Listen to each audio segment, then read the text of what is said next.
ऐसा तो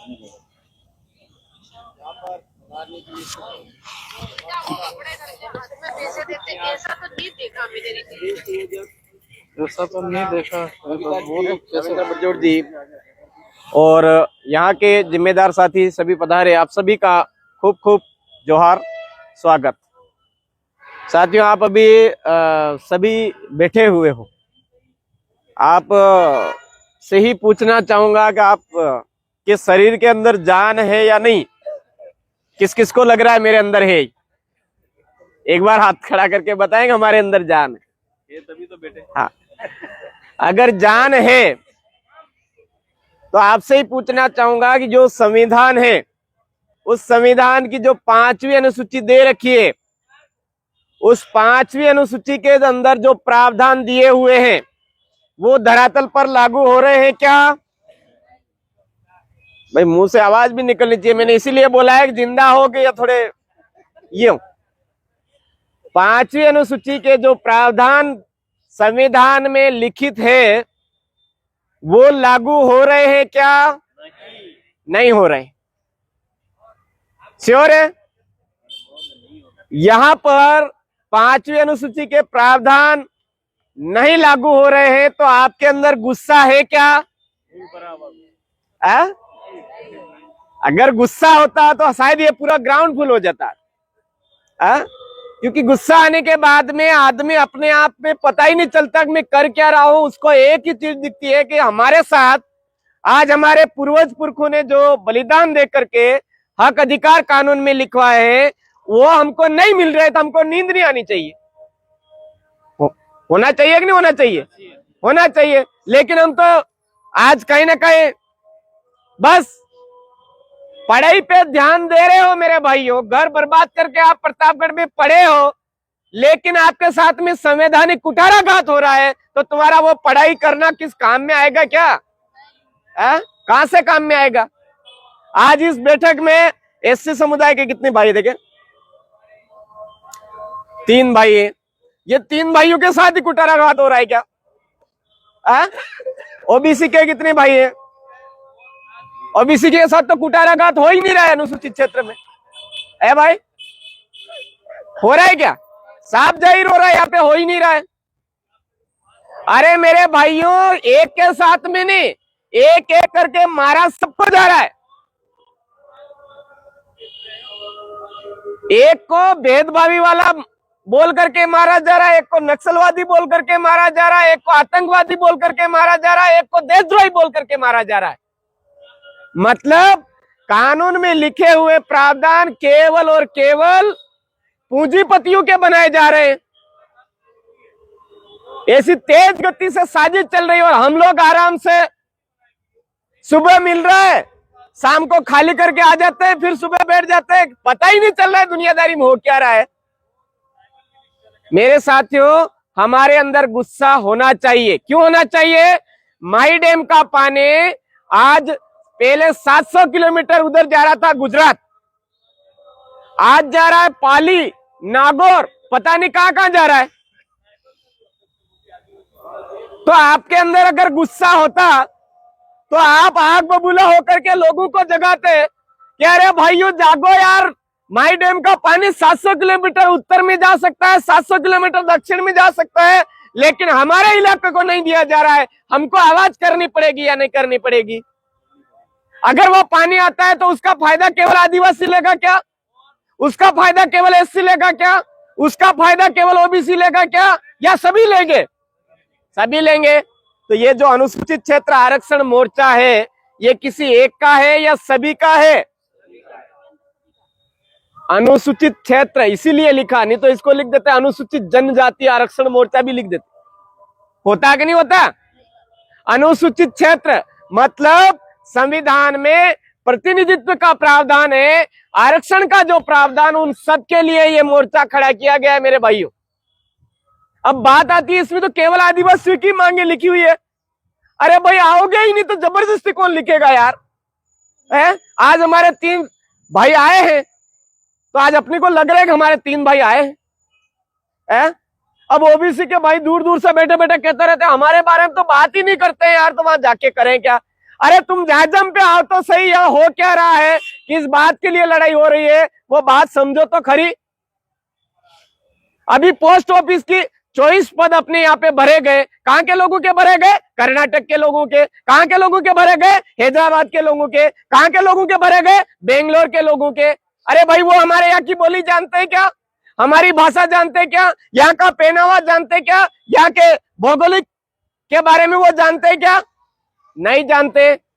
हमारे पूर्वज पुरखों ने लड़ाई करके यही तो बात की थी अंग्रेजों से कि हमारे इलाके में हमारा राज। हम भी वही बात कर रहे हैं भाई, हमारे इलाके में हमारी बोली जानने वाला, हमारी संस्कृति जानने वाला, हमारे रीति रिवाज जानने वाला, हमारी समस्याओं को जानने वाला सभी साथियों का खूब खूब जोहार। भील प्रदेश मुक्ति मोर्चा के राष्ट्रीय संयोजक आदरणीय नीलेश भाई और हमारे मनीष भाई लोक संयोजक जी, तमाम साथियों को जोहार, स्वागत। तो अपनी बात चल रही थी भाई, आज हमारे इस इलाके के अंदर हमारे पूर्वज पुरखे यहाँ के जो थे उन्होंने इसी बात को लेकर के लड़ाई करी थी अंग्रेजों से कि हमारे इलाके में गलत तरीके से शासन व्यवस्था स्थापित करने की कोशिश करोगे, हम हरगिज बर्दाश्त नहीं करेंगे। और ये अनुसूचित क्षेत्र आरक्षण मोर्चा जो लड़ाई लड़ रहा है उसके अंदर जो बिंदु रखे हुए वो भी इसी बात को लेकर के कि हाँ यहाँ पर आए कलेक्टर साहब आनी चाहिए, लेकिन शेड्यूल एरिया के होनी चाहिए, जो हमारी बोली जानने वाला होना चाहिए, हमारी संस्कृति जानने वाला होना चाहिए, हमारे रीति रिवाज के बारे में जानने वाला होना चाहिए। ये बात हम कर रहे हैं। एसपी साहब आए, लेकिन यहाँ की कानून व्यवस्था क्या है, शासन व्यवस्था क्या है, उसके बारे में जानकार हो वो आए। वीडियो साहब आए, कोई बात नहीं, लेकिन उनको पता होना चाहिए कि हमारे भैंसों की नाड़ में टूटी फूटी सड़कें आज दिन तक नहीं पहुंची। देश आजाद हुआ, 76वां संविधान दिवस मनाया है, आज भी वह सड़कें नहीं पहुंच पा रही। स्कूल नहीं है, स्कूल खोल दिए लेकिन यहाँ पर टीचर नहीं है, हॉस्पिटल खोल दिए, डॉक्टर नहीं है, डॉक्टर है तो मशीन ही नहीं है। अरे साला इस इलाके के अंदर कब बदलाव होगा? आप युवाओं के अंदर अगर गुस्सा नहीं है तो बुजुर्गों का कब आएगा मेरे भाइयों? आना चाहिए कि नहीं आना चाहिए? इसलिए मैंने बोला था कि आप जिंदा हो या अधमरे हो, अभी भी मुझे नहीं लग रहा है कि आपके अंदर हो, इंसानियत है, जिंदा पुतले हो। अरे अगर जिंदा हो तो हमको इन चीजों का विरोध करना पड़ेगा यार। अरे प्रतापगढ़ मेन सिटी है, यहाँ पर देखो ये बड़े खड्डे पड़े हैं, दिख ही नहीं रहे अंधों लोगों को, तो उनको दिख रहा सिर्फ पैसा कैसे? इस एरिया के अंदर आर्टिकल 275 के तहत जो बजट आता है उसको डकारे कैसे, और डकारते कैसे? धार्मिक आयोजनों के नाम पे हमारा यहाँ का पैसा डकार रहे हैं वो लोग। वो कुछ पूंजीपति लोगों के पास में जा रहा है, वो कहते हैं यहाँ की साफ राजनीति है, ये है। अरे साफ राजनीति है तो हमारे इलाके के अंदर आज भी लोग परेशानियां क्यों झेल रहे? कानून संविधान बोल रहा है कि शेड्यूल एरिया के अंदर किसी भी प्रकार का वो लगता है, समता बनाम आंध्र प्रदेश का जजमेंट बोलता है कि यहाँ पे 21% CSR यहाँ के लोगों को मिलना चाहिए। ये पंखे लगे हुए 320, हम कभी से बोल रहे हैं प्रतापगढ़ जिले के बिजली बिल माफ किया जाए, वो चाहे शहर का हो, पूरे प्रतापगढ़ जिले का माफ किया जाए। ये हम कब से बोल रहे हैं। क्यों? क्योंकि CSR जमा नहीं करवा रहे हैं वो लोग। आज दिन तक ये पंखे लगे कितना टाइम हो गया? हमारे यहाँ पर पूरे प्रतापगढ़ जिले की बिजली बिल माफ होनी चाहिए, ये बात हम कब से कह रहे हैं। किसी राजनेता ने उठाई विधानसभा में? अरे नहीं उठाई तो उनको फिर क्यों भेज रहे हो वहां पे? अगर गुस्सा आता है आपको तो उनको नहीं भेजते, लेकिन जिंदा लाश बन करके हम उन्हीं को भेज देते वापस। वो वहां पे ढंग से काम करे, हम चले गए, कोई दिक्कत नहीं, गलती से चले गए, लेकिन वो ढंग से काम करे, यहाँ पर धरातली आवाज को वहां पहुंचाए। इसके लिए हमको दमदार तरीके से उठना पड़ेगा, नहीं उठना पड़ेगा? अरे आज वन विभाग यहाँ पर अवैध है, मर्जी पड़े वहां से उठ करके यहाँ आता, खदानें खोल रहा है, बड़े बड़े पहाड़ बर्बाद कर रहा है, जो जैसा पहाड़ ऊपर था ऐसा ऐसा खड्डा नीचे बना जा रहा है। वो किसी को कोई आंच नहीं है। कितने पेड़ पौधों को नुकसान पहुंचा रहा है, किसी को कोई वो हो ही नहीं रहा है। उनको दिखता कौन है? जंगल से जलाने के लिए, रोटी बनाने की जो लकड़ी लेने आता है ना, वो आदमी दिखता है, उसको बड़े पेपर पे छापते हैं कि नहीं छापते? उनको बड़े बड़े पहाड़ जो हमारे यहाँ पे ध्वस्त किया जा रहा है शेड्यूल एरिया के अंदर कानून खत्म करके, वो नजर नहीं आ रहा है।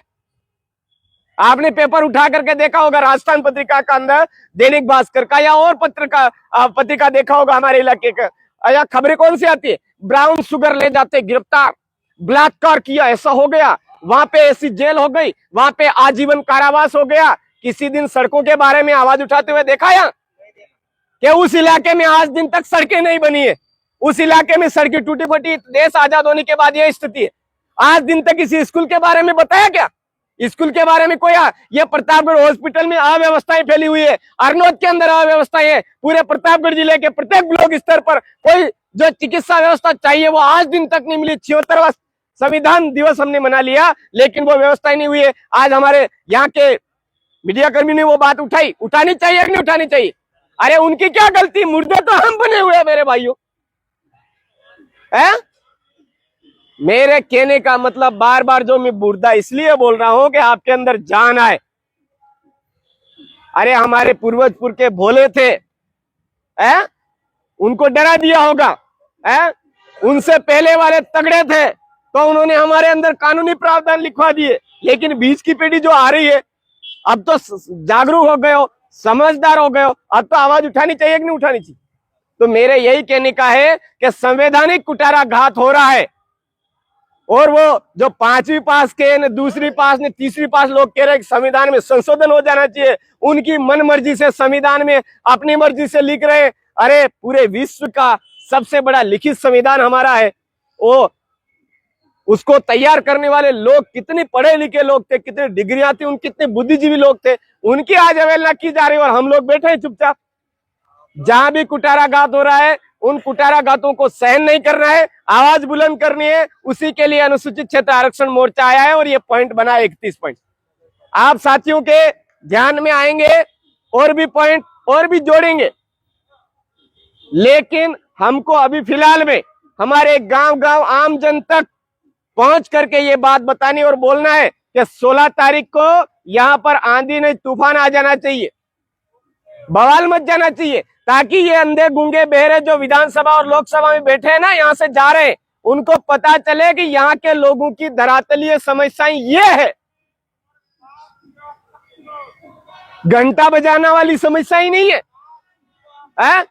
आर्टिकल 275 के तहत जो बजट आ रहा है, 1 करोड़ रुपए आप फोकट में धार्मिक आयोजनों में खर्च कर रहे, कोई कहाँ खर्च कर रहे? अरे 1 करोड़ का किसी जगह बांध बना के दो। हमारे पूरे एरिया का जो इलाका है वो पानी का इंतजार कर रहा है, खेती में पानी की जरूरत पड़ती है, खेती में लाइट की जरूरत पड़ती है। ये पंखों की जो लाइट है वो फ्री में कराओ, आप लाइट उपलब्ध, यहाँ पर पानी उपलब्ध कराओ, वो तो तुम करा नहीं रहे हो। यहाँ से हमारा गुजरात जा रहे हैं लोग, यहाँ से अहमदाबाद जा रहे हैं, यहाँ से हमारे जोधपुर जा रहे हैं लोग, आधे वहीं मर जा रहे हैं। वो रोजगार की तो कोई चिंता ही नहीं है।